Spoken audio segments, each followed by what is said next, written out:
జగన్ కు భారీ షాక్. కోడికత్తి శ్రీను విడుదల. వైసీపీ అధినేత వైఎస్ జగన్మోహన్ రెడ్డిపై 5 ఏళ్ల క్రితం కోడికత్తితో దాడి చేసిన అభియోగంపై అరెస్టైన శ్రీనివాస్ శుక్రవారం బెయిల్పై రిలీజ్ అయ్యాడు. రిలీజ్ అనంతరం కోడికత్తి శ్రీను, అతని లాయర్లు మీడియాతో మాట్లాడుతూ షాకింగ్ విషయాలను వెల్లడించారు. జగన్పై కోడికత్తి ఘటన జరిగిన మరుసటి రోజు నుంచి ఈ కేసును తాను టేకప్ చేశానని శ్రీనివాస్ తరపు న్యాయవాది సలీం తెలిపారు. మానవతా దృక్పథంతో, ఆత్మబంధంతో అతని తరఫున వాదించానని తెలిపారు. శ్రీనివాస్ తనకు సోదరుడు లాంటి వాడని చెప్పారు. శ్రీనివాస్కు 5 కోట్ల మంది ఆంధ్రులు సెక్యూరిటీగా ఉన్నారని తెలిపారు. అతనికి ఏం జరిగినా ఏపీ ప్రభుత్వానిదే బాధ్యత అని సలీం తెలిపారు. ఈ కేసులో అండగా ఉన్న ప్రతి ఒక్కరికి కోడికత్తి శ్రీను ధన్యవాదాలు తెలిపారు.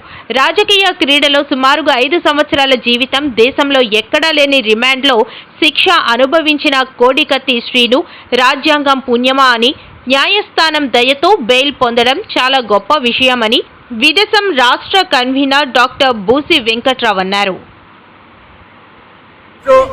జనపల్లి శ్రీనివాసరావు రిలీజ్ అయిన డే ఉంది.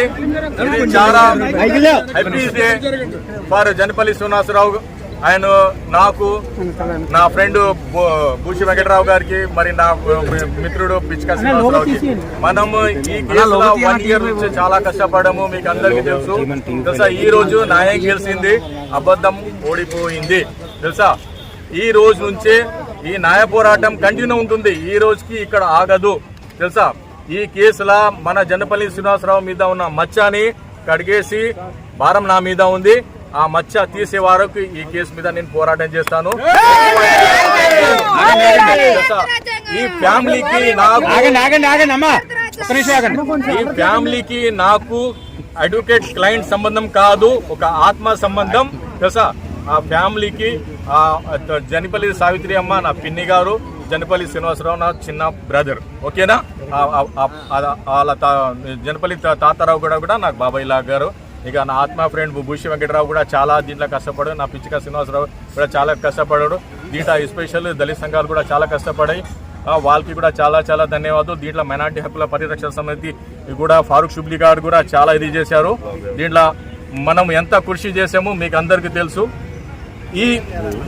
ఈ సిచ్యువేషన్ లా మీరు అర్థం చేసుకోండి. దళితులు, ముస్లిం ఒక యూనిటెడ్ గా ఉంటే మనం ఎంత ఫైట్ చేయవచ్చు. డబల్ 1+1 2 ఎలా ఉంది. ఇక్కడ దళితులు, ముస్లిం కలిసి పని చేస్తే మనం ఒక పవర్ఫుల్ గా ఉంటాము.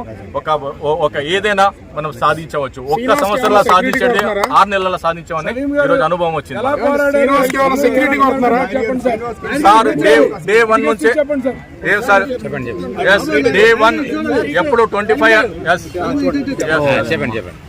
25 అక్టోబర్ 2018 కి జనపల్లి శ్రీనివాసరావు అరెస్ట్ అయితే 26 అక్టోబర్ కి సాయంత్రం నేను వచ్చి జనపల్లి శ్రీనివాసరావు వకాలత్నామా తీసుకున్నాను.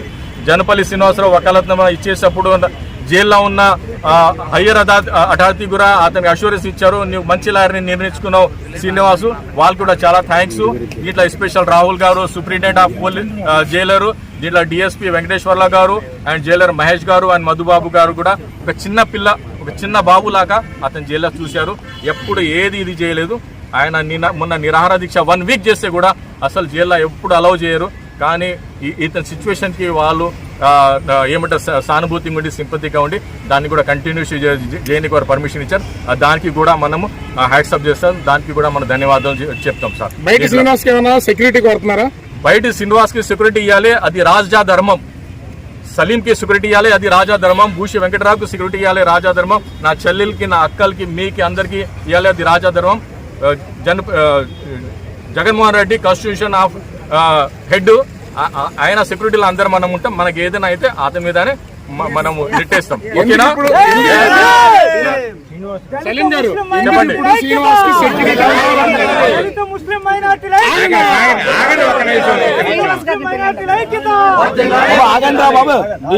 ఇప్పుడు ఎందుకు శ్రీనివాస్ సెక్యూరిటీ కావాలంటున్నారు?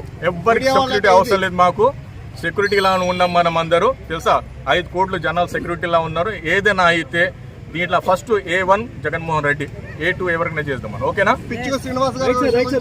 ఓకే.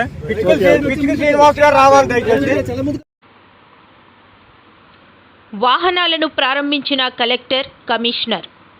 రాష్ట్రంలోనే విశాఖను ప్రమాదరహిత జిల్లాగా తీర్చిదిద్దాలని జిల్లా collector Mallikarjuna, police commissioner Ravishankar ఆకాంక్షించారు. ఆర్కే బీచ్, కాళీమాత టెంపుల్ వద్ద Arcelor Mittal Nippon steel India CSR నిధులు 57 లక్షల రూపాయలతో కొనుగోలు చేసిన 32 మోటార్ సైకిల్స్, ఒక క్రేన్ను వారు జెండా ఊపి ప్రారంభించారు. 30 కోట్ల రూపాయల వ్యయంతో ప్రమాదాల నివారణకు చర్యలు తీసుకుంటున్నామన్నారు. సో సార్ చెప్పినట్టు కూడా బేసిక్గా మనకి అంటే 2022 ఆ ప్రాంతంలో ఐ థింక్ యాక్సిడెంట్లు ఒక సంఖ్య ఉంటే 23లో fortunately with the efforts of everyone, అంటే ట్రాఫిక్ పోలీస్ సహాయంతో అలాగే మనం చేసిన అన్ని ఎఫర్ట్స్ సహాయంతో ఆల్మోస్ట్ మనము ఐ థింక్ మనకి యాక్సిడెంట్స్ కానీ లేదంటే casualties, I mean death casualties కానీ చాలా తగ్గించుకోగలిగాము. సో ఇన్ఫ్యాక్ట్ మనకి లాస్ట్ ఇయర్ మనకి ఐ థింక్ ఒక లెటర్ కూడా డీజీపీ సార్ నుంచి కూడా వచ్చింది sir, if you remember. So in fact స్టేట్లో highest number of reduction in terms of accidents కానీ లేదంటే ఫెటాలిటీస్ కానీ విశాఖపట్నం రికార్డ్ చేశాం sir, with every one's support sir. బేసిక్గా ఇది మనము ఎవ్రీ 2 monthsకి ఒకసారి మనకు district road safety authority committee ఒకటి ఉంది. ఇందులో జిల్లా కలెక్టర్ చైర్మన్గా అందరూ మెంబర్స్ అలాగా ఉన్నారు. ఒకటి just 2-3 examples I will say. అంటే almost 2.5 years back I have taken charge here. So ఈ what I remember is almost more than with 30 crores రూపీస్తో ఈ 2 years పీరియడ్ టైంలో చాలా చోట్ల కూడా మనకి జంక్షన్ ఇంప్రూవ్మెంట్స్ కానీ, కొత్తగా ఐలాండ్స్ క్రియేట్ చేయడం కానీ, లేదంటే రంబుల్ స్ట్రిప్స్ కానీ పెట్టడం కానీ, లేదంటే కాషన్ బోర్డ్స్ పెట్టడం కానీ, లేదంటే బిఆర్టీఎస్ రోడ్డు తీసుకుంటే సైడ్ గ్రిల్స్. ఎవరిని కలిస్తే వాళ్ళందరూ కూడా 2 సమస్యలు ప్రధానంగా చెప్తారు. ఒకటి traffic, the second is about cyber crimes. So వచ్చినప్పటి నుంచి ప్రతి ఒక్కరు దీని గురించే ప్రసంగిస్తారు అన్ని సమావేశాల్లో. అదేవిధంగా మాకు కూడా we have also identified this as a priority problem of policing. So దీన్ని దృష్టిలో పెట్టుకొని we wanted to do something, but then apart from enforcement there are a lot of other financial issues. So కొన్ని విషయాలు చేయలేకపోతున్నాము. And ఎందుకంటే ఈ traffic సమస్య పూర్తిగా మనం ఏదైనా ముందుకు తీసుకెళ్ళాలంటే there are a lot of what you call stakeholders who have to come together. So today we are extremely happy that ArcelorMittal and Nippon Steels, one of the giant companies in the field of steel, have come forward and donated so many motorcycles, 32 motorcycles.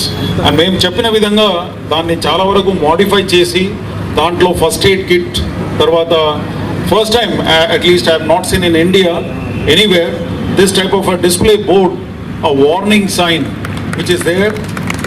It's again an innovation. So my constables and others who are there in the field who are using the vehicle, they will also be educators and warners. Instead of just like that తీసుకెళ్ళి బండి ఆపి చలానా race చేయకుండా, they will also warn them. తెలిసి తెలియకుండా somebody is driving on the wrong lane, they will switch on the signal which will say keep left. అదేవిధంగా ఎవరిని ఆపాలంటే stop అని చెప్తాం. ఎందుకంటే if he's doing something wrong or number అసలు లేదు బండిలో అంటే ఆ విధంగా వైలేటర్స్ ముందు వెళ్ళి బండి ఓవర్టేక్ చేసి ముందు వెళ్ళి స్టాప్ అని సిగ్నల్ చెప్తారు. ఇన్స్టెడ్ ఆఫ్ ఆయనే దిగి బండి ఆపి పక్కకు పెట్టి ఈ లోపల వీడు పారిపోతారు. సో అదంతా కూడా ఒక అదుపులో తీసుకురావాలంటే ఆ ఉద్దేశంతో ఈ విధంగా డిస్ప్లే బోర్డ్స్ అన్ని కూడా ప్రతి బండిలో మేము అడిగిన వెంటనే they have complied with it, which is a great thing. And this is the first time this kind of an innovation you would not have seen anywhere in the city, even Hyderabad city lo gaani, Bombay city lo gaani, itvanti adanta. So that way 10 సంవత్సరాలైంది మనకు రాష్ట్రం ఏర్పడి. మరి ఈ 10 సంవత్సరాలలో కనీసం ఒక్క అడుగన్నా ముందుకేసావా? ఒక్క అడుగన్నా అభివృద్ధి చెందిందా? అదే మనకు స్పెషల్ స్టేటస్ వచ్చుంటే, ప్రత్యేక హోదా వచ్చుంటే మన రాష్ట్రం ఎక్కడో ఉండేది. పెద్ద పెద్ద పరిశ్రమలు వచ్చేవి, రాజధాని పూర్తయిపోయేది, పోలవరం ప్రాజెక్టు పూర్తయిపోయేది, మాట మీద నిలబడే ప్రభుత్వం ఉన్నా కేంద్రంలో ఉన్నా పూర్తయిపోయేది. కనీసం రాష్ట్రంలో కనీస నిజాయితీతో ఒక మంచి ఉద్యమం చేస్తున్నా ఇవన్నీ సాధ్యమయ్యేది. కానీ ఆలోచన చేయండి, 10 సంవత్సరాలైంది రాష్ట్రం ఏర్పడి, ఇప్పటి వరకు మనం ఒక్కటి కూడా సాధించుకోలేదు. మరి మనం ఏం అభివృద్ధి చెందినట్టు? కనీసం ఈ 10 సంవత్సరాలలో మా రాజధాని ఇది అని గొప్పగా చెప్పుకోవడానికి కనీసం ఒక రాజధాని అయినా ఉందా? 20 లక్షల ఎకరాలకిచ్చే నీళ్ళిచ్చే పోలవరం ప్రాజెక్టు పూర్తయిపోతే పెద్ద పెద్ద పరిశ్రమలు రాకపోయినా మన కాళ్ళ మీద మనం నిలబడేవాళ్ళు, మన రైతులు మన కాళ్ళ మీద వాళ్ళు నిలబడేవాళ్ళు. పోనీ అదైనా అయిందంటే అది కాలేదు.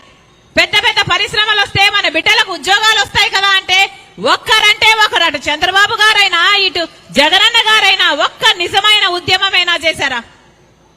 ఆ రోజు బీజేపీ పార్టీ చెప్పిన మాట 5 సంవత్సరాలు కాదు 10 సంవత్సరాలు ఇస్తామన్నారు. తిరుపతిలో మోడీ గారు అదే పనిగా సభ పెట్టి ఆంధ్ర రాష్ట్ర ప్రజలకు వాగ్దానం చేశాడు, 10 సంవత్సరాలు ప్రత్యేక హోదా ఇస్తామన్నారు. ఆ రోజు చంద్రబాబు గారు అన్న మాట 10 సంవత్సరాలు అయిపోదు 15 సంవత్సరాలు కావాలి అన్నాడు. ఆ తర్వాత 15 సంవత్సరాలు అన్న చంద్రబాబు గారు ముఖ్యమంత్రి అయితే కనీసం ఒక్కసారైనా ప్రత్యేక హోదా కావాలి అని బీజేపీతో కొట్లాడలేకపోయాడు, ఒక్క నిజమైన ఉద్యమం చేయలేకపోయాడు. ఆ రోజుల్లో జగనన్న గారు ప్రతిపక్ష నాయకుడు. ఆ రోజుల్లో జగనన్న గారు చెప్పిన మాట, నిరాహార దీక్షలు చేశాడు, ప్రత్యేక హోదా ఎందుకు ఇవ్వడం లేదు, ఎందుకు కొట్లాడటం లేదు అని నిలదీశాడు.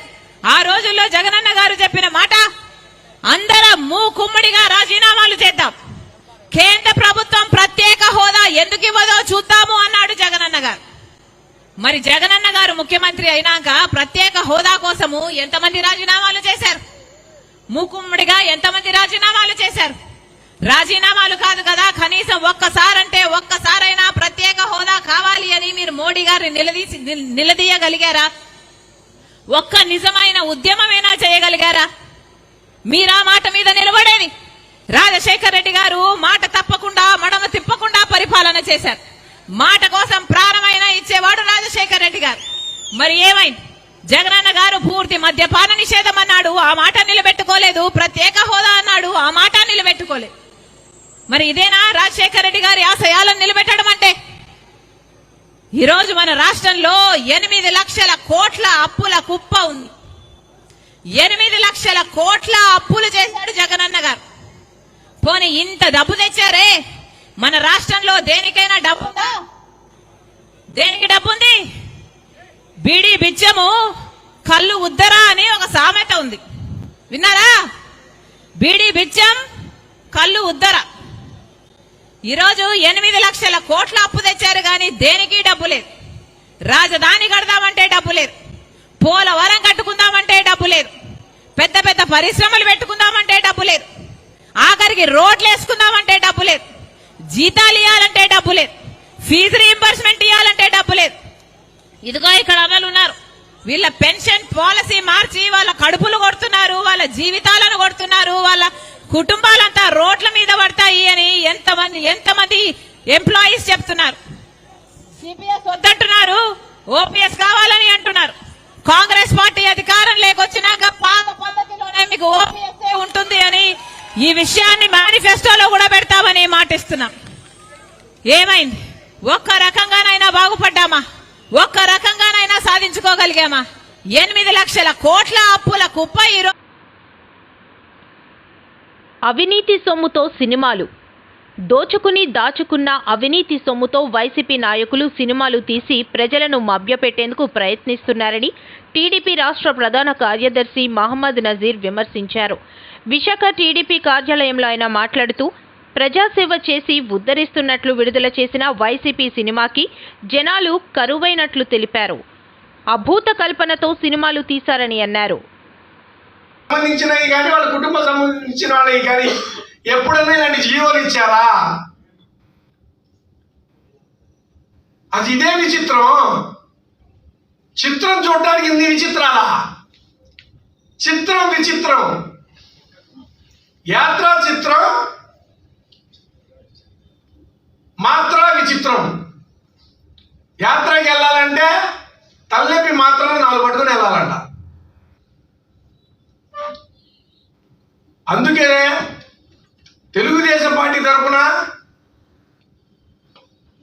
ఈ రాష్ట్ర ప్రజలకి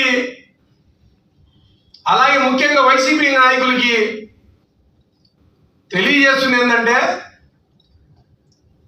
ప్రభుత్వాలు ఉండేది ప్రజా శ్రేయస్సు కోసం, ప్రజల్ని సేవ చేయడానికి, ప్రజలకి మంచి సౌకర్యాలతో ప్రభుత్వాలు సేవ అందిస్తానికి ఉండాలి తప్ప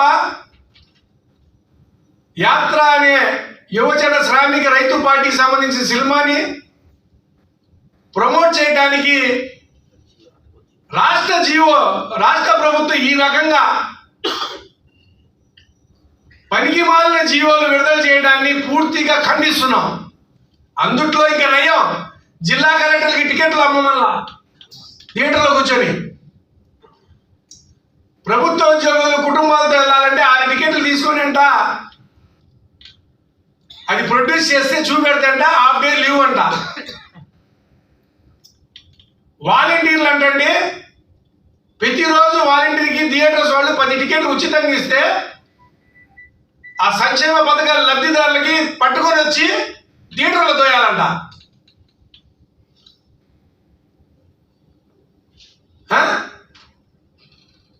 ఆశా వర్కర్లని, అంగన్వాడీల్ని, పారిశుద్ధ కార్మికుల్ని అరే కాళ్ళ కిందేసి తొక్కేస్తున్నావు రా బాబు. నిన్న కూడా తొక్కావు అంగన్వాడీల్ని. వాళ్ళు నీ సినిమాలా చూస్తారా బాబు, నీ సినిమా చూపెడతారు. కానీ ఆశా వర్కర్లు సినిమా చూపెడతారు నీకు, అంగన్వాడీలు సినిమా చూపెడతారు, పారిశుద్ధ కార్మికులు సినిమా చూపెడతారు, ప్రభుత్వ ఉద్యోగులు సినిమా చూపెడతారు, ఎస్సీలు సినిమా చూపెడతారు, బీసీలు సినిమా చూపెడతారు, ఎస్టీలు మైనార్టీ అంతా సినిమా చూపెడతారు. వితౌట్ జియో, నువ్వు జియో ఇచ్చి బలవంతంగా సినిమా చూపెడదాం అనుకుంటున్నావు. వితౌట్ జియో ఏది, నువ్వు గవర్నమెంట్ ఆర్డర్, కానీ దానికి మించిన జియో. బాలకృష్ణ గారి డైలాగ్ ఉంది, గాడ్స్ ఆర్డర్. గాడ్స్ ఆర్డర్ ఉంది ఏప్రిల్ నెలలో. ఈ ప్రజలందరూ నీ సినిమా చూపెట్టి బంగాళాఖాతంలో కలిపేస్తారని తెలియజేస్తూ ఈ రకంగా వైసీపీ వాళ్ళకి హితవు పలుకుతున్నా. పిచ్చి పిచ్చి పేలాపలు మానుకొని ప్రజాధనాన్ని, దోచుకున్న ధనాన్ని ఈ రకంగా వృధా చేయకుండా పిచ్చి పనులు మానుకోవాలని రాష్ట్ర తెలుగుదేశం పార్టీ తరఫున, విశాఖ జిల్లా తెలుగుదేశం పార్టీ తరఫున తెలియజేస్తున్నాం. అందరికీ నమస్కారం. అస్సలాము అలైకుం. మాడుగులలో నాగబాబు దిశానిర్దేశం. జనసేన టీడీపీ గెలుపే లక్ష్యంగా జన సైనికులు పనిచేయాలని పార్టీ రాష్ట్ర ప్రధాన కార్యదర్శి నాగబాబు పిలుపునిచ్చారు. మాడుగులలో జనసేన శ్రేణుల ఆత్మీయ సమావేశంలో ఆయన పాల్గొన్నారు. నియోజకవర్గం పార్టీ ఇన్ఛార్జ్ రాయపురెడ్డి కృష్ణ అధ్యక్షతన జరిగిన సమావేశంలో నాగబాబు మాట్లాడుతూ ప్రభుత్వ వైఫల్యాలను ప్రజలకు వివరించి చైతన్యవంతులు చేయాలన్నారు. విశాఖ రూరల్ జిల్లా అధ్యక్షులు పంచకర్ల రమేష్ బాబు పాల్గొన్నారు. అయినా సరే తప్పు చేసింది అన్నైనా తమ్ముడైనా ఎవరైనా సరే మెల్ల వంచి తన్ని లోపలేస్తారు. అది మేము ఇవ్వాల్సిన పోలీసుకి ఇవ్వాల్సిన గౌరవం. సో ఇలాంటి లా అండ్ ఆర్డర్ అంటే మన హోమ్ మినిస్టర్ అన్న మాటలు ఒకసారి ఎగ్జాంపుల్ చెప్తాం. రేప్ అయిపోతే వాళ్ళు ఏదో సడన్గా పాపం అప్పులు వసూలు చేయగలి కోపంలోనూ ఆవేశంలో రేప్ చేశారని చెప్పి అది ఒక అసలు బ్రెయిన్ లేకుండా మాట్లాడింది ఆవిడ. ఎవరైనా ఇళ్ళకి రేప్ చేస్తే సింపతి రేప్ చేసిన వాళ్ళ మీద సింపతి చూపిస్తుంది. రేపుకు గురైనటువంటి మహిళ, అదే అత్యాచారానికి గురైనటువంటి మహిళ, ఆవిడ గురించి ఆలోచించట్లా. అలాగే ఆడపిల్లలకి భద్రత లేకుండా ఉందండి, బయటికి వెళ్తే ఆ పిల్లల్ని ఏం చేస్తున్నారు అని భయపడుతున్నారు. మొన్న మధ్యన వైజాగ్లో కూడా ఆడపిల్లల్ని స్కూళ్ళకి పంపించడం మానేశారు. బయటికి వెళ్ళిన ఆడపిల్లలు ఏమైపోతారు, అదొక విజువల్ దొరికింది మా కళ్ళ ముందే. ఒక అమ్మాయిని ఇట్లా బయట పడుకొని ఉంటారు మన విలేజెస్లో, పల్లెటూరులో కొన్ని చోట్ల. మా కళ్ళ ముందే ఒక అమ్మాయిని తీసుకెళ్ళిపోతున్నారండి, ముసుగేసి మాకు భయం వేసినప్పటి నుంచి అసలు మా తల్లిదండ్రులు అయితే మమ్మల్ని స్కూల్ కూడా పంపించట్లేదని ఆడపిల్లలు బాధపడతారు. అంత అధ్వానంగా తయారైంది. ఒక అత్యాచారానికి గురైన ఆడపిల్ల గురించి మన హోమ్ మినిస్టర్ ఏం మాట్లాడతారంటే అది బాధ్యత తల్లిదే. ఒక ఆడపిల్ల అత్యాచారానికి గురైతే బాధ్యత తల్లిదే అనేటువంటి బాధ్యత రాహిత్యమైనటువంటి ప్రకటన చేశారు. తల్లి ఇంటి వరకే చూసుకోగలుగుతుంది ఏ బిడ్డనైనా. తల్లి తండ్రి ఆడబిడ్డను రక్షణ ఇంటి వరకే చూసుకోగలుగుతుంది. ఆడబిడ్డ బయటికి వెళ్ళి ఉద్యోగం చేయాలంటే అది ప్రభుత్వ బాధ్యత, పోలీస్ బాధ్యత, అది పోలీసులు చేయాల్సిన బాధ్యత. ఆ పిల్ల ఆ పిల్ల అలా మాయమైపోతుందో లేకపోతే అత్యాచారానికి గురైతే అది తల్లి బాధ్యత అంటుంది. అంత దారుణంగా ఆలోచిస్తున్నటువంటి వ్యక్తులు వాళ్ళు. అలాగే మన నీటిపారుదల శాఖ మంత్రి, యాక్చువల్గా అతనికి నోటిపారుదల ఉంది. ఎప్పుడు వైసీపీలో ఉన్నటువంటి నీటిపారుదల శాఖ మంత్రి ఎవరు లేరు. గత ఇద్దరు కూడా నోటిపారుదల శాఖ మంత్రులు. నోటి ఏదొస్తే అది మాట్లాడేటువంటి మహానుభావులు. డ్యాన్సులు చేయటం వచ్చు కానీ పోలవరం ఎప్పుడు పూర్తవుతుందో మాత్రం మాకు తెలియదు అనేటువంటి ఆన్సర్ చెప్పగలిగే ఎత్తాలి. ఎటకారాలు ఎక్కువ వీళ్ళకి, హైలన్లు ఎక్కువ, కానీ పోలవరం పూర్తి చేయలే. మీ అందరికీ చెప్తున్నా, ఇక్కడ ఇంతవరకు ఉపయోగపడుతుందని నేను ఇంకా స్టడీ చేయలేదు. పోలవరం వస్తే ఆంధ్రప్రదేశ్ భవిష్యత్తు మారిపోతుంది. ఆంధ్రప్రదేశ్ సుసంపన్నమైనటువంటి రాష్ట్రం అవుతుంది. అలాగే మీ ఏరియాలో ఉన్నటువంటి ఒక మంత్రి ధర్మాన ప్రసాద్ ఎవరు అన్నారు, ఆయన అన్నారు, ధర్మాన ప్రసాద్ గారు, ఆయన ఏమన్నారంటే, ఏమండి స్కీములు కావాలా లేకపోతే రోడ్లు కావాలా, రోడ్లు ఎలా అయితే మనకెందుకు, స్కీములు ముఖ్యం అన్న సెన్స్లో మాట్లాడారు. నాకు అర్థం కాలే ఆయన సెన్స్ ఏమైందో అర్థం కావట్లా. పాటు రేపొద్దున జనసేన టీడీపీ ఎలక్షన్స్ వస్తే మీకన్నా అద్భుతమైన స్కీమ్స్ ఇస్తాం, మీకన్నా అద్భుతమైన ప్రయోజనాలు పేదలకు చేకూరుస్తాం, ఆ అల్ప ఆదాయ వర్గాలకి, సామాజిక వెనుకబడిన వర్గాలకి అందరికీ చేస్తాం. మీది ఒక్కలే కాదు, ఇక్కడ మీ బాబు సొమ్ము ఏమి ఇవ్వట్లేదు ప్రజలకి. ప్రజల దగ్గర వసూలు చేసినటువంటి ట్యాక్సుల రూపంలో మీరు ఇస్తున్నారు. ఏదో మీరు దాన కర్నుల్లాగా తీసుకునేది వీళ్ళు, ఇచ్చేది మేము అని ఈ బిల్డప్లు వద్దు. ఎందుకంటే రేపు పొద్దున జనసేన టీడీపీ ఎలక్షన్స్ వచ్చినా వసూలు చేసిన డబ్బు మేము, ఈ ప్రభుత్వం వాళ్ళు ప్రజల డబ్బుకి కాపలాదారులే కానీ ఓనర్లు కాదు. వీళ్ళు వైసీపీ వాళ్ళు ప్రజల దగ్గర నుంచి సంపాదించిన డబ్బుకి యజమానులా ఫీల్ అయ్యి ఈ డబ్బుని మనందరికీ దారుణంగా ఇస్తున్నట్టు బిల్డప్ చేస్తున్నారు.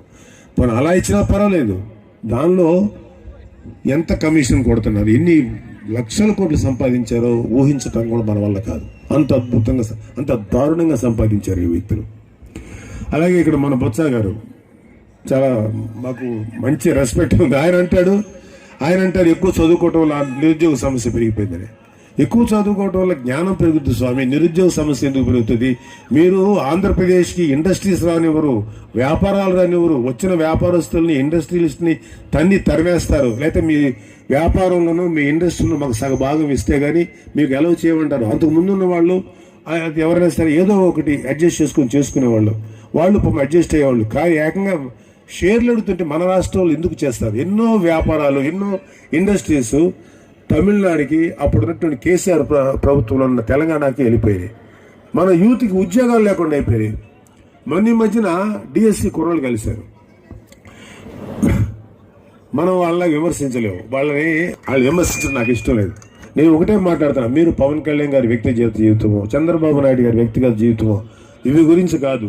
వీళ్ళు అడిగే ప్రశ్నలకు సమాధానం చెప్పండి. మీరు ఇచ్చిన మాట ఏమైంది?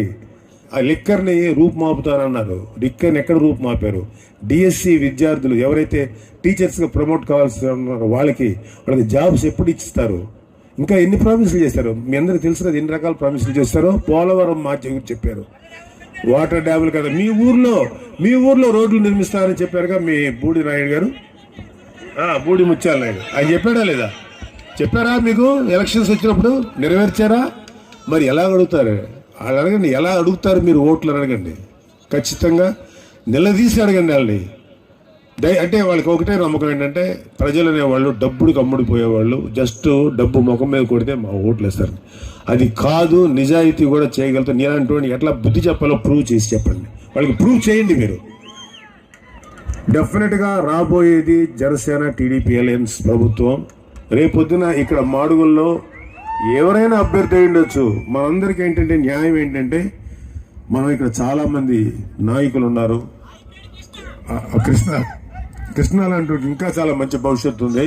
అలాగే ఎంతో మంది నాయకులు ఉన్నారు, అలాగే వేరే కమ్యూనిటీ నాయకులు ఉన్నారు, ఎంతో మంది ఉన్నారు. కానీ